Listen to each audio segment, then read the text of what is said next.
My name is Frank Martinez, and I'm doing a family narrative in family communication for Dr. Berkey, and here it goes.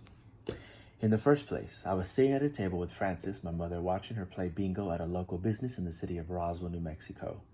Surprisingly, I was at the age of 10 years old and had no prior experience to playing bingo at the time, other than hearing about it from my grandpa Eliseo Martinez, going every day in his white four-door Ford compact car.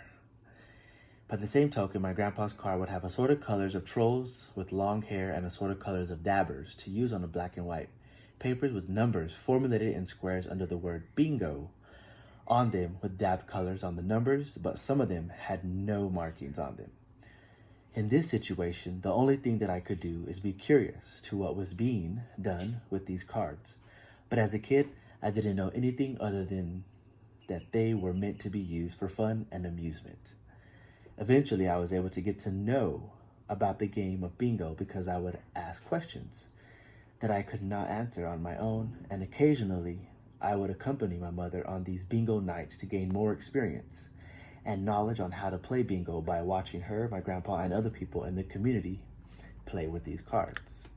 In due time, I was able to play because I was invited to play, and it became clear to me that there was something special about these cards, as well as the fact that they were popular for the value people, along with my family, gave them with attention and interest in them that I had never seen before. In fact, this narrative of bingo playing in the family could be said differently by other family relatives, and such explains, Galvin et al. Explains, that the narration of certain stories changes as children age, at times becoming an increasingly interactive storytelling performance.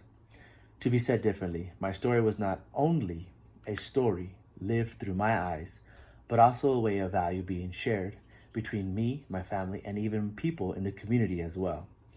For the most part, my experience of bingo playing as a child in my family may be different in many ways by my other family's perspective, but my overall experience of value and importance shared by those of us playing bingo is similar in many ways.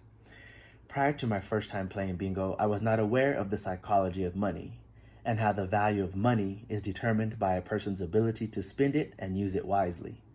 As a matter of fact, my family relatives in my family are financially unstable, with my grandpa and mother being included in this, because not once did I ever hear them talk about the topic of valuing money.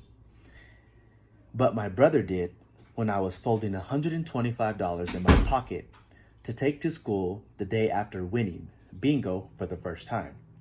In other words, I was getting ready for school and about to head out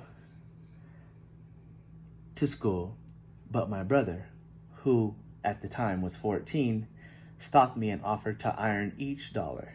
Next, I did not see anything wrong with this, and while doing this, he explained to me that impressing people with money is not something to be proud of, as well as that I run the risk of misplacing this money if I take it to school, and it could be gone just as easy and fast as I want it. Ultimately, my brother's advice was that I should never forget the value of money and that other people's opinions are not relevant when I'm in a situation regarding my future and wisely investing my money.